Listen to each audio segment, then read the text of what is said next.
Bonjour à tous et bienvenue dans cette vidéo sur l'accord du participe passé. Avant de commencer, je dois avouer que c'est un sujet très complexe et ça ne veut pas forcément dire que c'est difficile, mais c'est certainement complexe. Et en fait, j'ai trouvé une citation parfaite de l'historien de la grammaire scolaire André Chervel qui dit que c'est essentiellement pour enseigner et justifier l'accord du participe passé que les classes de grammaire française ont été inventées. C'est-à-dire que c'est complexe même pour les francophones natifs. Et en réalité, dans la vie quotidienne, on n'y pense pas parce que ça se prononce pas. En général, on n'entend pas le E ou le S à la fin d'un mot. Mais si vous écrivez beaucoup, si vous passez des examens, si vous écrivez une dissertation universitaire, ou peut-être que vous êtes journaliste ou écrivain, dans tous ces cas, il va falloir que votre français soit très précis. Donc, dans cette vidéo, je vais tout décomposer pour que vous compreniez ce phénomène de la langue française et que votre français soit plus correct. Alors, cette vidéo comprend 6 parties. On commence par les plus simples, bien sûr, les temps composés avec être. Ensuite, on parle de la voix passive. Numéro 3 est la règle d'or de l'accord du participe passé, le complément d'objet direct précédent. Et cette règle elle-même n'est pas très difficile, mais elle a des conséquences qui pourraient mener à des difficultés plus tard. Numéro 4, les verbes pronominaux qui posent souvent problème. Puis le participe passé suivi d'un infinitif. Et finalement, la règle la plus abstraite, à mon avis, l'infinitif sous-entendu. Alors, il y a beaucoup de choses à apprendre, mais ne vous inquiétez pas, je vais tout expliquer. Alors, c'est parti, on commence par les temps composés employés avec être. Les temps composés sont ceux qui utilisent un verbe auxiliaire. Par exemple, le passé composé, le plus que parfait, le conditionnel parfait, le futur antérieur, le subjonctif passé, etc., etc. Et la règle est comme ça. Le participe passé employé avec être s'accorde avec son sujet. Donc, par exemple, si je dis il est tombé, on a un participe passé, tombé, employé avec le verbe auxiliaire être.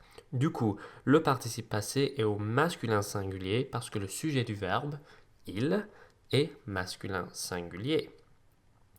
Par contre, si je disais elle était tombée, une phrase au plus que parfait, le participe passé tombé est au féminin singulier parce que le sujet elle est féminin singulier.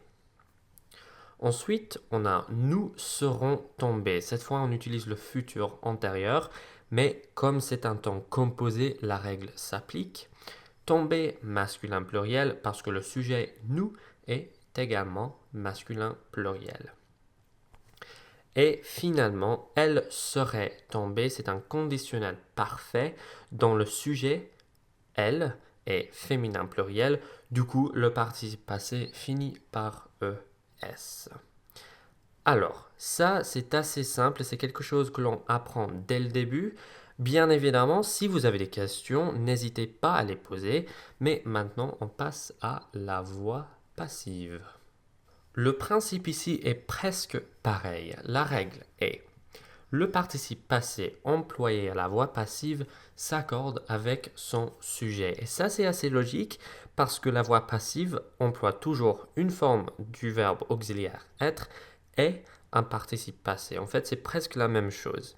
Par exemple, si je dis l'homme a été arrêté, l'homme, le sujet du verbe est masculin singulier, donc le participe passé est également masculin singulier. Mais si je disais la maison a été vendue, il faut un E à la fin de vendu parce que le sujet maison est féminin. Puis les enfants avaient été éduqués. Oui, cette fois on utilise le plus que parfait, mais c'est pas important. On a un participe passé employé avec être. Donc ce dernier s'accorde avec son sujet les enfants, un mot masculin pluriel. Et enfin, les tables ont été nettoyées. Table, féminin pluriel. Nettoyer, féminin pluriel. C'est très simple, non? On parle maintenant de l'accord du participe passé avec le complément d'objet direct précédent. Comme j'ai dit au début de la vidéo, celle-ci est la règle d'or de l'accord. Alors, écoutez. Le participe passé s'accorde avec son COD, c'est-à-dire complément d'objet direct, si ce dernier est placé avant. Alors, si vous savez bien identifier le complément d'objet direct dans une phrase, vous arriverez toujours à la bonne réponse. Mais ce n'est pas toujours très facile. Cette règle s'applique presque toujours quand on utilise les pronoms d'objet direct parce qu'ils se trouvent toujours avant le participe passé. Par exemple, si je disais « je l'ai vu » sans un « e » à la fin, ça veut dire que je parle d'un homme, d'un garçon ou d'un objet masculin. C'est par exemple la réponse à la question « T'as vu Marc ?» Oui, je l'ai vu. Ou peut-être « T'as vu ce film ?» Oui, je l'ai vu.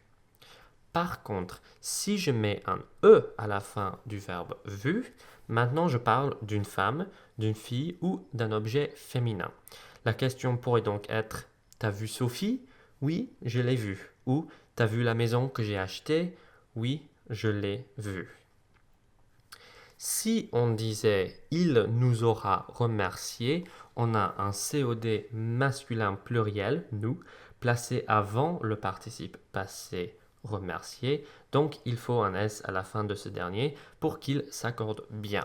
Alors, remercier s'écrit dans ce cas avec un S. Dans la phrase « On vous avait vu », grâce à l'accord entre le participe passé et le COD précédent « vous », on sait bien que « vous » fait référence à un groupe de femmes ou de choses féminines. Une autre situation où on trouve souvent ce genre d'accord est avec le pronom relatif « que ». En fait, la règle est le participe passé s'accorde toujours avec le complément d'objet direct « que ». Pourquoi ? Parce que le mot « que » suit toujours le COD et dans une telle phrase, le participe passé se trouve après. Alors, on suit la même règle qu'avant, rien n'a changé. Donc, dans l'homme que j'ai vu, on a un COD masculin singulier, l'homme, placé avant le participe passé vu. Par conséquent, le participe passé est au masculin singulier. Un autre exemple, la maison que j'ai achetée. On utilise le mot que au passé composé. Qu'est-ce que ça veut dire?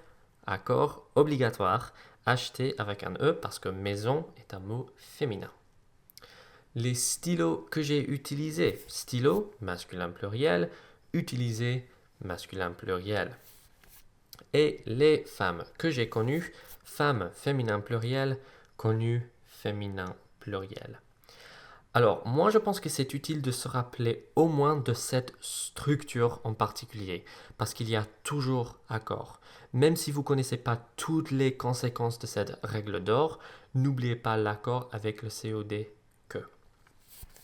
Ensuite, le participe passé ne s'accorde pas avec le complément d'objet indirect, COI, c'est-à-dire un complément d'objet séparé du verbe, normalement par une préposition comme a. Par exemple, dans la phrase « Je lui ai parlé », il n'y a jamais accord, même si « lui » fait référence à une femme ou une fille, parce que « lui » est un pronom d'objet indirect.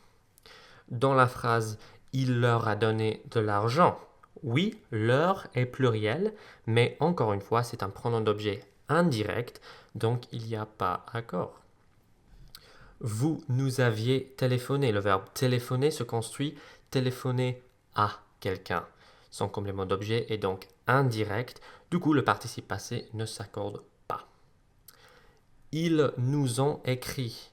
On écrit à quelqu'un, le pronom nous est donc indirect et le participe passé écrit ne s'accorde pas non plus. Ensuite, nous parlons des verbes pronominaux qui sont plutôt complexes. Pour bien comprendre l'accord, il faut comprendre qu'il existe plusieurs types de verbes pronominaux. Ils peuvent être essentiellement pronominaux, passifs, réfléchis ou réciproques et les règles sont différentes pour chaque catégorie. Par exemple, les verbes essentiellement pronominaux, c'est-à-dire les verbes qui n'existent que à la forme pronominale, accordent toujours leur participe passé avec leur sujet. Par exemple, dans la phrase « Il s'est souvenu de cet homme ». Se souvenir est un verbe essentiellement pronominal parce qu'on ne peut pas dire « il est souvenu ». Ça ne marche pas. Du coup, son participe passé s'accorde systématiquement avec son sujet. Alors, le sujet « il » est masculin singulier et « souvenu » est également masculin singulier. Mais dans la phrase « la perruche s'est envolée », comme le sujet « perruche » est féminin, le participe passé « envolé » finit par « e ». Ils se sont écriés, encore une fois, c'est toujours s'écrier. Alors, le sujet masculin pluriel, écrié masculin pluriel. Et les filles s'étaient enfuies, les filles féminin pluriel, enfuies féminin pluriel. Pareil pour les verbes de sens passif, dont le pronom n'a aucune fonction. Par exemple, dans la phrase « le gâteau s'est mangé ». Dans ce cas, le S apostrophe ne veut rien dire. Et du coup, il y a accord. Okay? Le gâteau masculin singulier, manger masculin singulier. La fête s'est bien organisée. La fête féminin singulier, organisée féminin singulier. Les problèmes se sont réglés. Les problèmes masculin pluriel, réglés masculin pluriel. Et bien sûr, les chaussures se sont vendues. Les chaussures sont féminines pluriel, vendues féminin pluriel aussi. Par contre, les verbes pronominaux réfléchis et réciproques sont un peu plus complexes parce que l'accord dépend de la fonction du pronom et parfois analyser cette fonction est un peu difficile. Par exemple, regardons la phrase « elles se sont vues ». Pour savoir s'il faut accord ou pas, il faut savoir comment ce verbe se construit. Alors, construisons une phrase très très simple avec le verbe voir. Voir quelqu'un. Tout simple, comme ça. Et comme il n'y a pas de préposition entre le verbe et l'objet, on sait que le complément d'objet est direct. Et comme c'est un complément d'objet direct précédent, dans ce cas, parce que le se trouve avant le participe passé, il y a accord. Elles se sont vues, ES à la fin. Mais dans la phrase « les personnes se sont écrites », il n'y a pas accord, parce qu'on dit écrire quelque chose à quelqu'un. Du coup, le complément d'objet est indirect et comme on a déjà vu, les COI précédents ne s'accordent pas. Alors, on ne dit jamais, jamais, jamais les personnes se sont écrites. Ça ne marche pas. C'est toujours les personnes se sont écrites. Alors, d'autres exemples. Il s'est habillé, on habille quelqu'un. Alors, on a un complément d'objet direct précédent et il y a accord. Il, masculin singulier, habillé, masculin singulier. Elle s'est réveillée, on réveille quelqu'un. Du coup, il y a accord. Elle, féminin singulier, réveillé, féminin singulier. Ils se seront lavés. Alors, cette fois, on a un futur antérieur, mais ce n'est pas important, c'est un temps composé. Alors, les règles s'appliquent. Il, masculin pluriel, laver, masculin pluriel, parce qu'on lave quelqu'un. Et elles se sont maquillées. Encore une fois, on maquille quelqu'un. Alors, si les filles se maquillent, c'est un complément d'objet direct. Elles, féminin pluriel, maquillé, féminin pluriel. Mais, regardons ces phrases suivantes. Elle s'est dit, on dit quelque chose à quelqu'un. Du coup, elle a dit à elle-même, si tu veux. Il y a un à, une préposition. Du coup, c'est un COI. On ne dit jamais elle s'est dite. Et je pense que la plupart des personnes savent ça parce que ça sonne bizarre si on dit elle s'est dite. Mais c'est pour ça, parce que c'est un complément d'objet indirect. Ils se sont parlé, on parle à quelqu'un, c'est un COI, alors il n'y a pas accord. Vous vous êtes acheté une bière, on achète quelque chose à quelqu'un, alors même si vous est pluriel, il n'y a pas de S à la fin, ni de E si c'est féminin. Elles se sont téléphonées, on téléphone à quelqu'un, alors il n'y a pas accord. Mais parfois, c'est un peu plus difficile. Par exemple, regardons la phrase « Elle s'est lavée ». Bien évidemment, le « se » fait référence à elle-même. Elle lave son propre corps. Ça veut dire que le COD est placé avant le participe passé et c'est pour ça que laver finit par E. Cependant, le participe passé ne s'accorde pas dans la phrase « Elle s'est lavé les mains » parce que ce n'est plus le COD dans cette phrase. Qu'est-ce qu'elle lave? Les mains. Les mains sont donc le COD qui se trouve cette fois après le participe passé. Ok, alors parfois c'est un peu difficile de trouver les COD parce que si on regarde ces deux phrases, il est facile de dire le S apostrophe est le complément d'objet direct, mais non dans la deuxième phrase là parce que la chose qu'elle lave, c'est les mains. Du coup, il n'y a pas accord dans la deuxième phrase. Alors, j'espère que vous voyez maintenant qu'on n'a pas vraiment rajouté une règle. En fait, on suit encore la règle précédente du complément d'objet direct, placé avant le participe passé. Mais comme j'ai dit avant, elle a plusieurs conséquences qui ne se voient pas très facilement. Par exemple, l'accord du participe passé suivi d'un infinitif. La règle à suivre est le participe passé suivi d'un infinitif s'accorde lorsque son complément d'objet direct est le sujet de l'infinitif. Qu'est-ce que ça veut dire? Prenons l'exemple, les peintres que j'ai vus peindre. La question qu'il faut se poser est qui fait l'action de l'infinitif? Si c'est le complément d'objet direct du verbe conjugué, il faut accorder le participe passé. Alors, le mot que montre que le COD du verbe voir est les peintres. Est-ce que les peintres peignent dans cette phrase? Naturellement, oui. Et c'est pour ça que vu finit par S. Un autre exemple. Les chanteuses que j'ai entendues chanter. Encore une fois, le complément d'objet direct chanteuse est le sujet de l'infinitif chanter. Ce sont les chanteuses qui chantent. Donc, entendu s'accorde avec chanteuse. Mais le participe passé suivi d'un infinitif ne s'accorde pas si le complément d'objet direct est l'objet de l'infinitif. Par exemple, les tableaux que j'ai vus peindre, ce ne sont pas les tableaux qui peignent. Du coup, le participe passé ne s'accorde pas cette fois. Pareil dans la phrase « les chansons que j'ai entendues chanter », parce que les chansons ne font pas l'action de l'infinitif, c'est-à-dire que les chansons ne chantent pas. Parfois, il y a des difficultés avec le participe passé du verbe faire, parce qu'il est difficile de trouver le complément d'objet direct. Pour éviter les problèmes avec faire, il faut suivre la règle suivante. Suivi d'un verbe à l'infinitif, le participe passé fait est toujours invariable.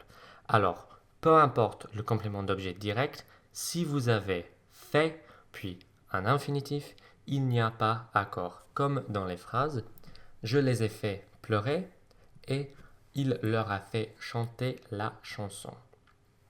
Il faut noter que selon le Conseil supérieur de la langue française de 1990, le participe passé laissé est également invariable devant un infinitif, mais les avis restent partagés dans ce cas. Donc, pourvu que vous soyez cohérent, vous avez le droit de choisir. Mais le participe passé fait est toujours invariable devant un infinitif.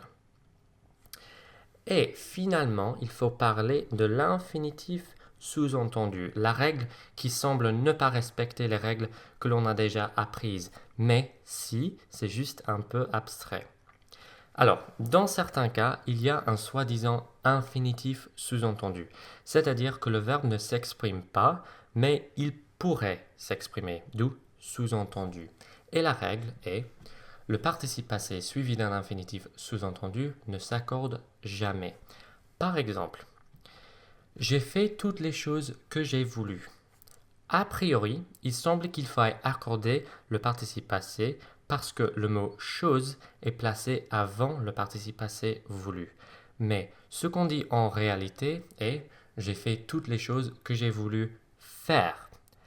On ne veut pas les choses elles-mêmes, on veut les faire. Du coup, le mot chose n'est pas vraiment le complément d'objet direct. En fait, c'est l'infinitif faire, même s'il n'est pas là. Je sais, c'est dingue, mais voilà, c'est la règle. Regardons un autre exemple. Elle a sauvé toutes les personnes qu'elle a pu. Encore une fois, le mot personne n'est pas le complément d'objet direct parce qu'on ne dit pas elle a pu les personnes. Ça n'a pas de sens. En fait, elle a pu sauver les personnes. Donc, on pourrait dire elle a sauvé toutes les personnes qu'elle a pu sauver. Et qu'on dise les personnes qu'elle a pu ou les personnes qu'elle a pu sauver, il n'y a pas accord. En écrivant mes notes pour cette vidéo, j'ai remarqué que même Microsoft Word a du mal à suivre cette règle. C'est carrément spécifique cette règle et je vous conseille d'apprendre la poignée de verbes qui peuvent être suivis d'un infinitif sous-entendu plutôt que passer des heures à penser à la règle. Alors certains de ces verbes sont cru, dit, dû, désiré, osé, pensé, permis, prévu, promis, pu, su et voulu. Cette liste n'est pas exhaustive, mais elle devrait vous aider si jamais vous écrivez une telle phrase. Et voilà, ce sont les règles de l'accord du participe passé. Ce n'est pas quelque chose auquel il faut réfléchir au quotidien, mais si vous écrivez dans un registre plus soutenu, j'espère que cette vidéo vous sera utile. Merci de l'avoir regardé, avec un E à la fin de regarder. Si vous avez des questions, n'hésitez pas à lâcher un commentaire et comme d'habitude, à bientôt.